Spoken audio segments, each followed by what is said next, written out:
Isa-isa nang dumarating yung karma mo.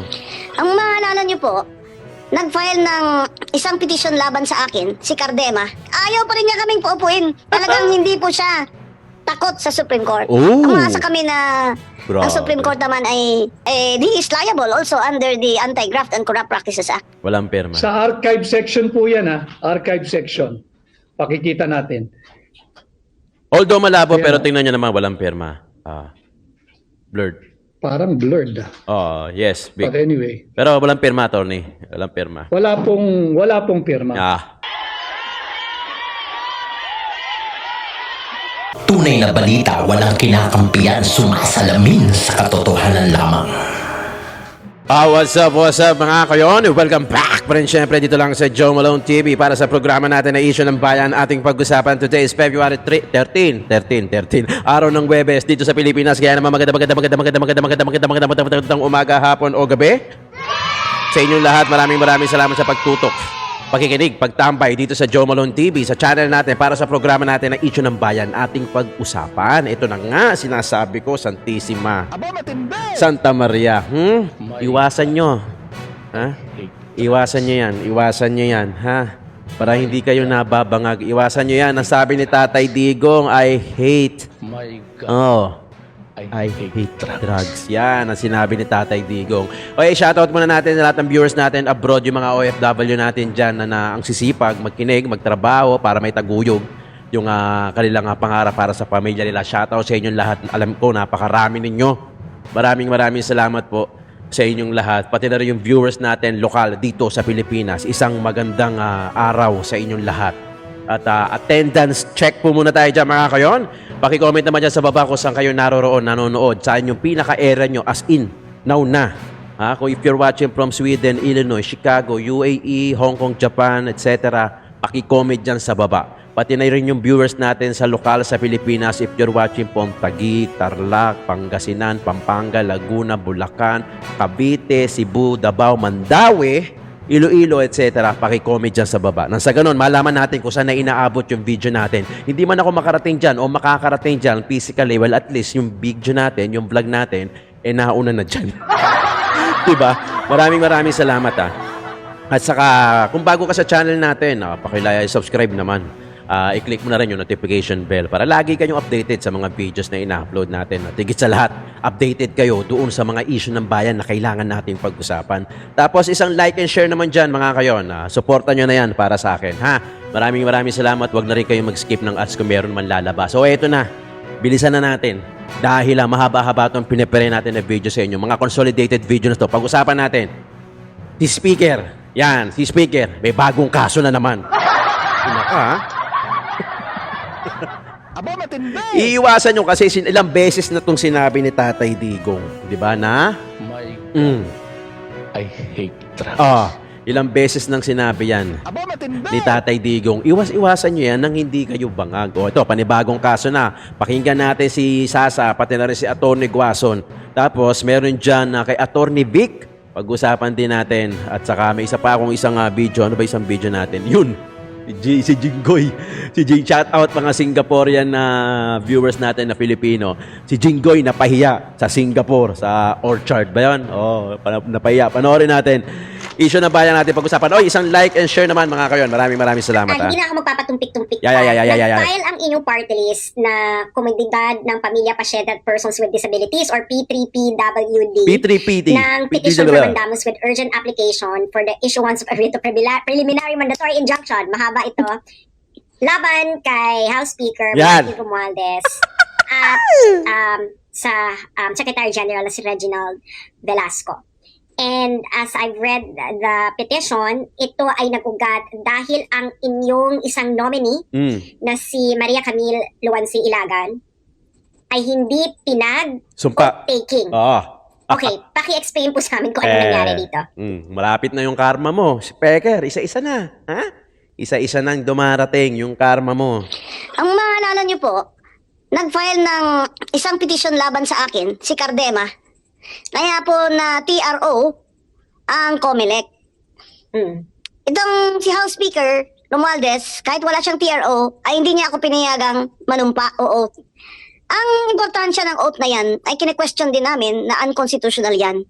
Ayon sa House rules na internal nila, ay kailangan ka pang manumpa na tinatawag na ceremonial affirmation oath sa speaker bago ang congresswoman maka-start ng kanyang functions and literally makaupo doon sa plenary. So hindi po ako, si Commissioner Guanzon, nakaupo. Ay, wait lang, ma'am. So, pati kayo hindi kayo pinag-oath. Ito yung background Okay. ng kay Dr. Camille Ilagan kung bakit siya ngayon. Dahil po 'di ba nag-substitute ako doon sa first set of nominees, yung number 1 na nominee nagka-cancer yung anak niya. And she could no longer. So, all of them resigned and we substituted, the board substituted my name. Yun po na TRO. So, hindi po ako nakaupo ng 2.5 years. Finally, the Supreme Court issued a ruling in December na si Attorney Guanzon, dahil dating commissioner ng COMELEC, ay hindi makakaupo as substitute. At parang na-technical ako doon. Dahil dapat daw nakaupo muna yung nominee na original at nag-resign bago ako nag-substitute. Anyway, hindi naman yan ang rule noon, pero since yan ang sabi ng Supreme Court, yan ang rule ngayon sa COMELEC. Ngayon, dahil dyan, nag-utos ang Supreme Court na magsumite ang P3PWD Party List number 8 ng bagong nominee. Diyan pumasok ngayon si Dr. Camille Ilagan na isang educator. She has a doctorate in business administration and is president of the Luansing College in Rosario and is also one of the owners of Rizal College in Taal. So ang pinasok naming nominee ay talagang qualified at yun ang pinili ng board dahil may family din po siya na advocates ng children with special needs. Okay. So pumunta na kami doon, nag-proclamation ng COMELEC, nag-oath na si Dr. Ilagan sa isang RTC judge at pumunta na doon sa speaker. Antay kami ng intay until December 18 ay last day na bago mag-Christmas. Kaharap na ni Speaker Romualdez si Dr. Ilagan, kaharap na mismo, ilang di pa na lang doon mismo sa plenary floor. Dahil pinaupo naman siya doon ng isang ayusin. Pero at alam ni si Romualdez na nandun siya. Pero before that, sinabi niyang ayaw niyang ipa-oath si Luansing ni Dr. Camille Ilagan kung si Attorney Guanzon ay nandyan pa sa P3PWD. Favorite talaga ako dito ni Romualdez. Sinabihan siya nang nag-introduce kay Dr. Ilagan na Mr. Speaker, hindi po si Commissioner Guanzon ngayon. Iba, wala na po yun. Bago na po ito, si Dr. Camille Ilagan. At ready na lahat. Ayun yan. Ayaw pa rin niya. So, nandun sa plenary, nakaupo. Kaharap sila, ilang di pa na lang na-adjourn ng Christmas na hindi naka-oath si Dr. Ilagan at umuwi kaming luhaan. Yan. Pero ang totoo talaga dyan, hina-hide and seek kami ng Secretary General. Kaya hanggang nagsara na lang ang session, Lupit, diba? ay hindi pa rin na-oath si Dr. Camille Ilagan. Kaya nagpunta na kami sa Supreme Court on a petition for mandamus to order the Speaker to administer her oath. Okay, sa Attorney Guanzon, ito lang ang hindi sa amin malinaw. Sabi niyo kanina, nakapag-oath na si Dr. Ilagan sa Judge. RTC. Sa judge. Sa RTC. Yes. Di ba parang dapat counted? Dapat yan. Kasi yan ang nakalagay sa batas that a public official can assume her functions after she's proclaimed and after she has taken her oath. Dinagdagan ngayon ng House of Representatives na binigyan ng power ang Speaker na kahit na ganyan lang ang requirements ng konstitusyon at batas, ay hindi pa rin makakaupo ang congresswoman namin kung hindi pina-oath of affirmation, ceremonial lang, tawag nila, ceremonial. Ng speaker. Oath.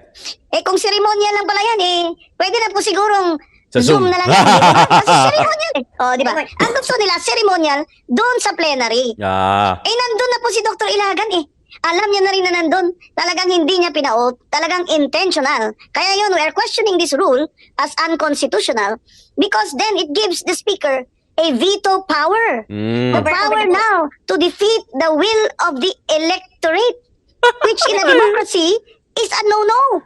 Ay, nako. You take the will of the people, you know. So, that's why we are going to the Supreme Court. Susumbong kami. Supreme Court, yung justices, Chief Justice, ito po, si Speaker Romualdez, di kami pinapaut. Kahit tinutos nyo na palitan na ako, si Attorney Guanzon, at i-proclaim kung qualified, i-proclaim ng Ilagan. At ayaw pa rin niya kaming paupuin. Talagang hindi po siya takot sa Supreme Court. Oh. Umasa kami na Grabe. ang Supreme Court naman ay fair. Yes. Kaya may June 3 pa naman na magbubukas ang session. Siguro 7 days na lang. Baka naman plano ni Speaker, ipa-out na yung aming representative 1 day before sila mag-uwian. Bawal ang Speaker. 391,075 people voted for P3PWD number 8. Kalahati mo yan, PWD, may mga sakit, seniors. Kami, wala kaming budget for 3 years. Sarili naming pera. Binibigay namin sa wheelchair lahat, pa hospital. At 3 years, pero ginawa namin, nag-organize. Kaya now, as far as Marawi, meron po kaming supporters, awa ng Diyos. Pero apaka-unfair ho talaga sa mga constituents namin ito. Na ang batas pala, ginagamit lang pala yung batas kung pabor sa kanila. Hindi kasi parang mamimili siya kung sinong uupo. Taong bayan na yung namili kung sinong uupo bilang congressista. That's correct. The word Exactly. is, he is now, has the power to veto the will of the people. Ano ito, hari ba ang nag-govern sa Pilipinas o demokrasya ba ito o Yes. may hari ba? Kasi yung hari, isang sabi niya lang, hindi, wala na yan, cancel na yan, delete na yan. Hindi naman po, demokrasya po ito. Kaya yun pong aming petition, we are still hopeful. Meron pa naman pong 3 months. At pag hindi po talaga kami pinag-uot dyan dahil yung Secretary General mismo, hindi niya kami officially hinarap at nag-agenda. He is liable also under the Anti-Graft and Corrupt Practices Act. Yun, oh, di ba? Ba't naman ganun, di ba? Ang gulo naman, di ba? Parang ang gulo nung batas na ginagawa nila. Sino ba dapat talaga yung pwede na ba yung sa RTC kung tutuusin, di ba? According nga kay Sasa, sa kay Atty. Guanzo, na pwede na yung RTC. Bakit parang mayroon pang sariling rules ang House? Di ba mga kayon? Ito yung nakakatawa no? Ito yung nakakatawa na democratic country ang Pilipinas. Pero bakit ganun na parang lahat parang appointed, 'di ba? Parang ang hirap. Ano ba tong si Speaker na to, 'di ba? Parang ang dami ng ginagawa nito tapos ang dami ng gustong bumunggo pero nakatayo pa rin, 'di ba? Pero wag kang mag-alala ha. Wag kang mag-alala. Ang karma nandiyan lang. Paparating na 'yan. Paparating na yan, hintayin mo na lang. Dahil sigurado ko, pag sumalpok sa'yo yan, sunod-sunod yan. Anyway, panoorin naman natin ulit si Atty. Vic Rodriguez para sa kanyang statement. Ulit-ulitin po natin, hindi po tayo lalayo sa usaping ito. Kahit ano pong diversion or deflection ang gagawin ng administrasyon ni Bongbong Marcos. Marami yung nagpatid na mensahe kanina na meron na naman daw pong rekomendang kaso laban kay Vice President Inday Sara Duterte. Hindi kasi nila papatayin yung issue eh. Hindi nila papatayin, pagka sinampahan nila, di ba yung impeachment? So hindi nila, kumbaga yung impeachment, ayan na, may apoy na, di ba? So kumbaga, maglalagay pa sila ng iba pa para lalong lumaki. Nang sa ganun, matabunan yung bycam. So ganun yung ginagawa eh. So ano ba tawag doon? Basta nilalagyan pa nila sinisiga pa nila para mas lalong lumaki yung apoy. Hindi nila hayaan na yung impeachment mawala yung apoy. Kasi nga, ang ginagawa nila, diversional tactics. Talagang ipipid nila yan ng ipipid kung saan magliliyab yan. Nang sa ganun, matabunan yung bycam. Ang malas lang nila, meron tayong Atty. Vic Rodriguez, number 56 yan. Tandaan nyo number 56 yan. Yan ang isa sa mga iboto natin. Mahusay at magaling ito. Itataya ko yung channel natin dito. Pakinggan pa natin. Ito'y kasong kriminal. At pilit nilang ang pinag-uusapan ay Duterte pa rin. Kung hindi man si Pangulong Duterte, ay si Vice President Inday Sara Duterte. Sino ba ang Pangulo? Tila si Pangulong Duterte pa rin. At yan nga pong ginagawa nila, pilit na linalayo ang usapin dito sa napaka-anomalya, criminal, unconstitutional, immoral, illegal, invalid 2025 budget. At kagaya po ng ating titulo ngayong hapon, yung enrolled bill na amin pong nadiskubring panibago ay wala pong pirma ng Speaker of the House, ng Senate President, ng Secretary General ng House of Representatives at pati ang Sekretaryo ng Senado. Walang pirma, blanco. Mahalaga pong pinag-uusapan natin ito sapagkat kung matatandaan po ninyo, humiling po tayo last week sa Korte Suprema na mag-issue ng tinatawag nating subpoena ducis tecum. Ibig sabihin po noon, nagre-request tayo sa kataas-taasang hukuman na subpinahan na at utusan ang mababang kapulungan na ilabas yung kopya. Dalawa po yun. Ilabas yung kopya ng General Appropriations Bill at ilabas yung kopya ng Enrolled Bill. Yan na. Ang ating pong layunin, yung layunin Kailangan po ng magtugma ating yun. legal team, iatras yung dokumento. Kunin natin yung kopya ng General Appropriations Bill. Wag na po yung GAA, pirmado po yun eh. So, yun ang magko-corner po sa kanilang lahat. Yan. Hinihingi po natin, Corner na kayo dyan. subpinahan yung kopya ng General Appropriations Bill. Mag-issue ng subpina ang Korte Suprema dito rin at ipalabas yung Enrolled Bill. Para po iahambing natin ito at ipapakita hindi lamang sa Korte Suprema kundi para sa inyo, sambayan ng Pilipino, iahambing natin doon sa ratified, filed, approved at signed final bicameral conference committee report. Na nakita naman natin ay natatakan na na-receive ng House of Representatives Bills and Index Service noong December 11, nakaraang taon po yan, December 11, 2024, around 4 o'clock in the afternoon. Mahalaga ito sapagkat meron po tayong nadiskubre, sabi po kasi nung Congresswoman ng Marikina, na ginagawa pong ang mga Pilipino, si Congresswoman Stella Kimbo, kung himingi daw po tayo, kung gusto natin makita yung Enrolled Bill, magtungo tayo doon sa sinasabi nilang archive section ng House of Representatives. Tayo naman po ay masunurin, yung ating legal and research team ay masunurin. Tumungo po sila diyan sa tinatawag nating archive section o archive department ng House of Representatives. Hesitant po yung mga empleyado roon, subalit pinakita po yung kopya ng archive section ng House of Representatives. Doon po sa, ang kopya pong pinakita, yung kopya na ng GAA, yung General Appropriations Act, Volume 1-B, page 752. Yun po yung signature page. Wala rin pong pirma ang Speaker of the House. Yun? Wala rin pong Siya. pirma ang Senate President. Corner na to. Wala rin pong pirma ang Secretary General ng House of Representatives at wala rin pong pirma ang Sekretaryo ng Senado ng Pilipinas. Therefore, meron pa tayong isang hinahanap, yung kopya ng Enrolled Bill. Yan ang magandang Yun po ilabas yung nila. pinakita nila, wala pong pirma. Patay. At pakikita ko kasi alam ho ninyo, ang nagsabi po kasi na magpunta sa archive section mismo si Congresswoman Stella Kimbo. Sinusunod lang natin yung kanyang payo dahil masunurin po si ang Kimbo mga miyembro ng Hakbang ng Maisog, dinagre-research po lahat. At yun nga po, nagpunta roon at ito po ang nakita. Ipapakita ko lamang po sa inyo. May legal Ito team po yan. natatagpuan sa Si GAA Volume 1, Attorney Vic. -B, page 752. Yan, galing yan. Ito po yung nakita. Walang pirma. Walang pirma. Sa archive section po yan archive section. Pakikita natin. Although malabo, Ayan, pero tingnan nyo naman, walang pirma. Blurred. Parang blurred. Oh, yes, big. But anyway, Pero walang pirma, attorney. Walang pirma. wala pong pirma. At ito po ay galing mismo diyan sa archive section. Nung tinanong po ng ating mga mama nagsasaliksik, ang sabi sa kanila, baka magpunta kayo doon sa Committee on Appropriations ng House of Representatives. Yung Enrolled Bill, baka doon may kopya na may pirma.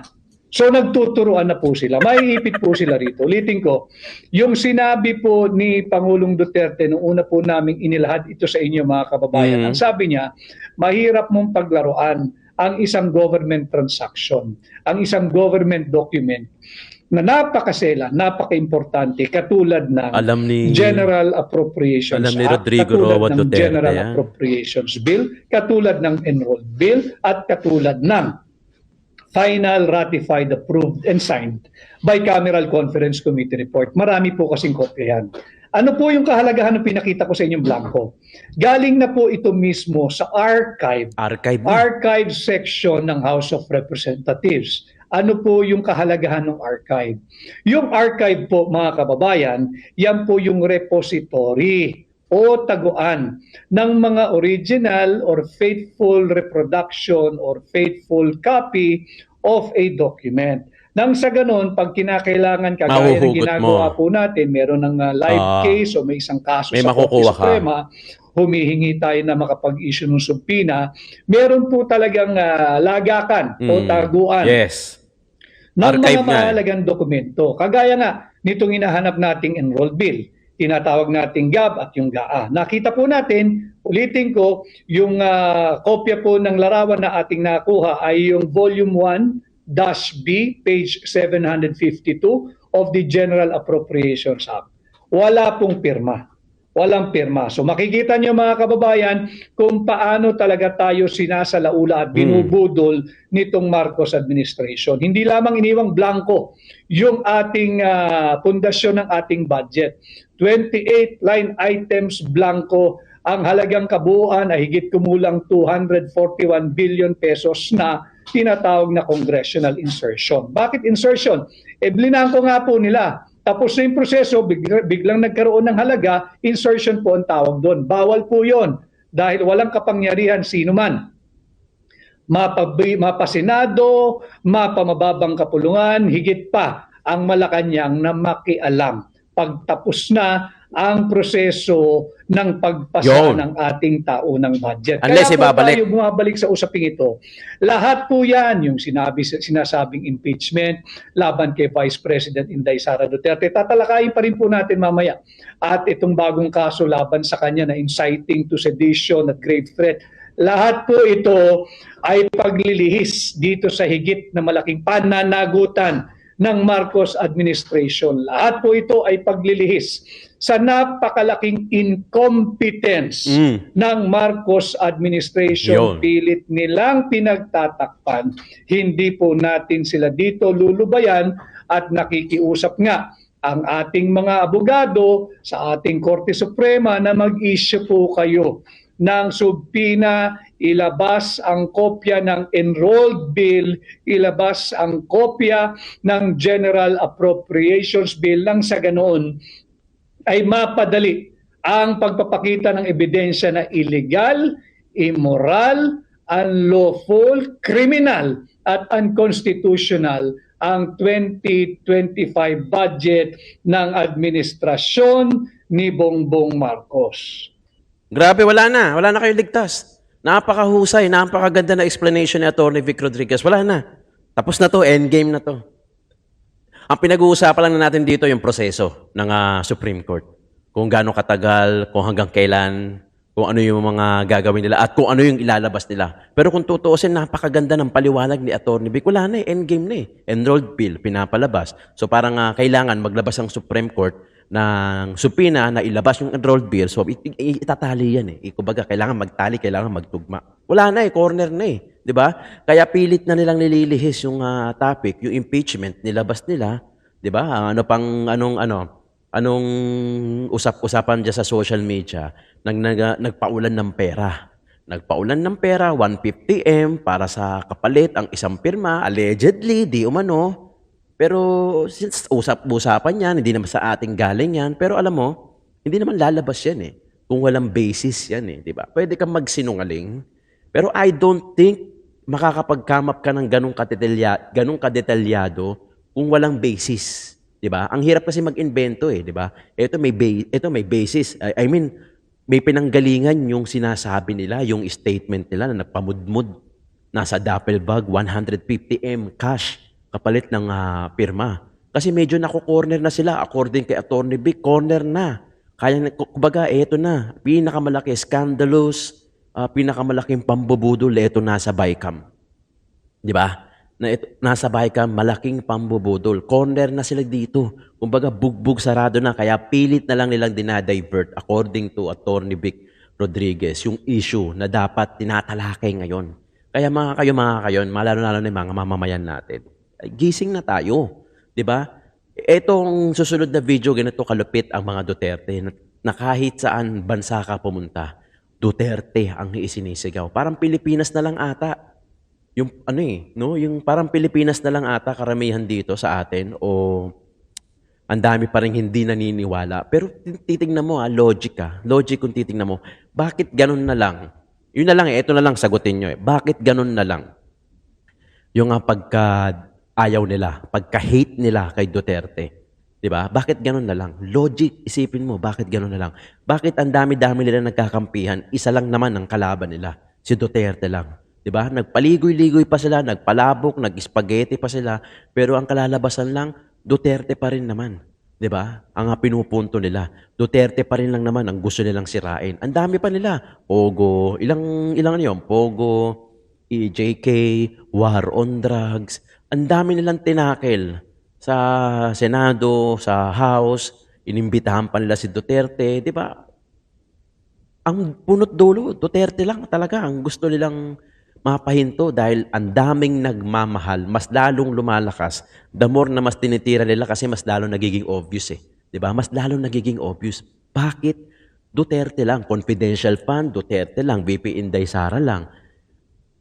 War on drugs, Duterte lang. 'Di ba? EJK, Duterte lang. Oo, programa niya yan. Pero kita mo naman, 6 years ago, nung panahon na termino ni Duterte, pagka binabanggit ni Duterte sa zona niya yung war on drugs, nagpapalakpakan kayo. Ibig sabihin, nakinabang kayo, natuwa kayo. Di ba? Kung talagang hate na hate nyo ang Duterte, huwag kayong kumuha ng passport na 10 years. Kunin nyo, 5 years lang, balik sa dati.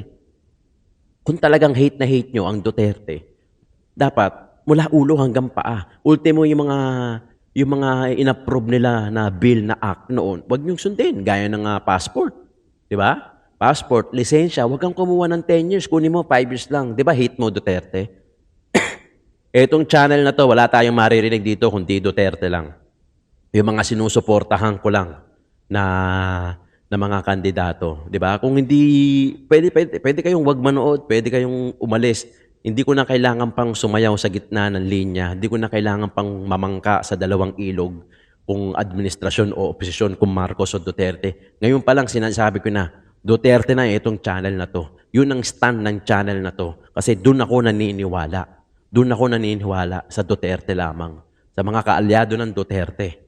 Itong topic natin, wala na, iikot lang to sa Duterte. Kaya kung maka-Duterte ka, kung talagang sinusuportahan mo si DDS, ay si President Roa Duterte, saka si VP Inday Sara, sana masuportahan nyo rin kami mga vlogger. Kasi di na namin kailangan sumayaw. Kami mga DDS, di na namin kailangan pang manimbang.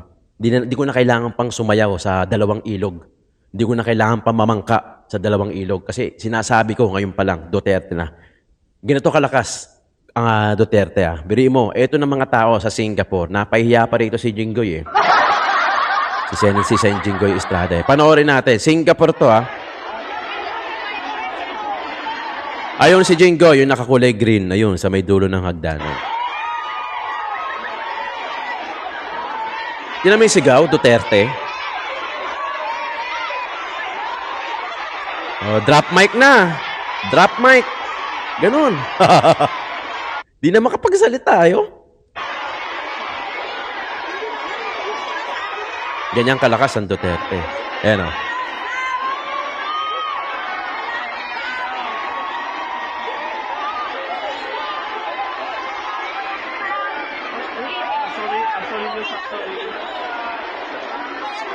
Singapore yan.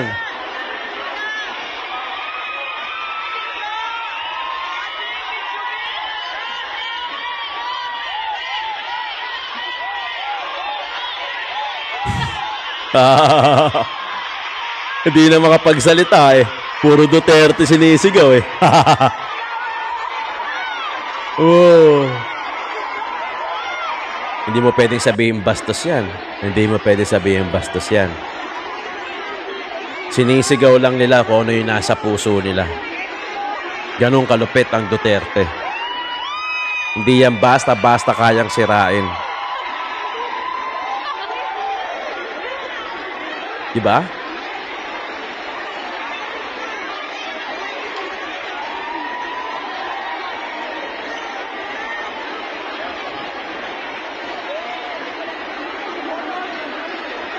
Daming tao.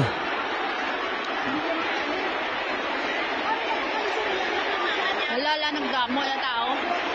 Ala, nagutok, pulpin. Woo! Petong si Sarah, si Pandoro. Wala na.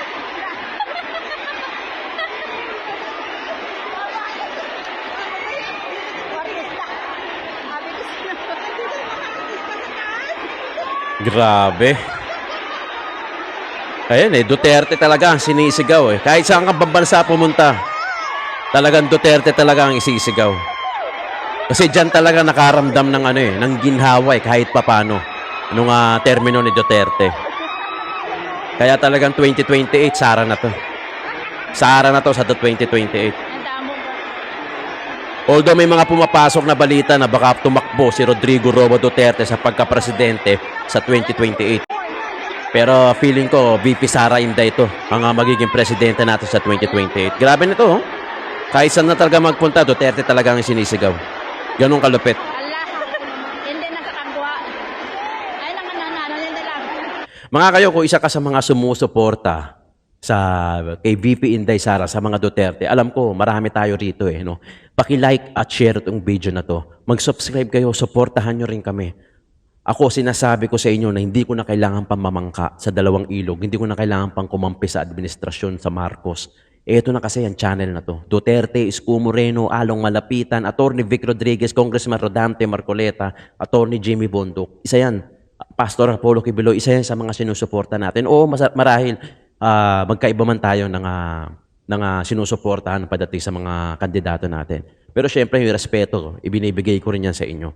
Pero kung ikaw maka-BBM, tapos feeling mo nababastos kita, which is hindi naman, pwede ka naman umalis dito sa channel ko. Nang sa ganun, ma-filter out ko na rin itong mga viewers ko na dito lang kami iikot. Dito lang natin pag-uusapan yung mga issue ng bayan tulad ni itong mga to.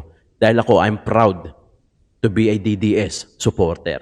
At sana mga kayon, makakuha ako ng suporta sa inyo, lalo-lalo na yung mga solid na mga VP Inday Sara natin at mga Duterte na paki-subscribe itong ating channel at nang sa ganun umandar naman itong channel natin. Asahan nyo na marami pa tayong pag-uusapan ng mga issue ng bayan ating pag-usapan. Sa channel na to, Joe Malone TV, muli nagpapasalamat ang inyong lingkod sa pagsuporta nyo, sa pagtangkilik at pagtambay dito sa Joe Malone TV.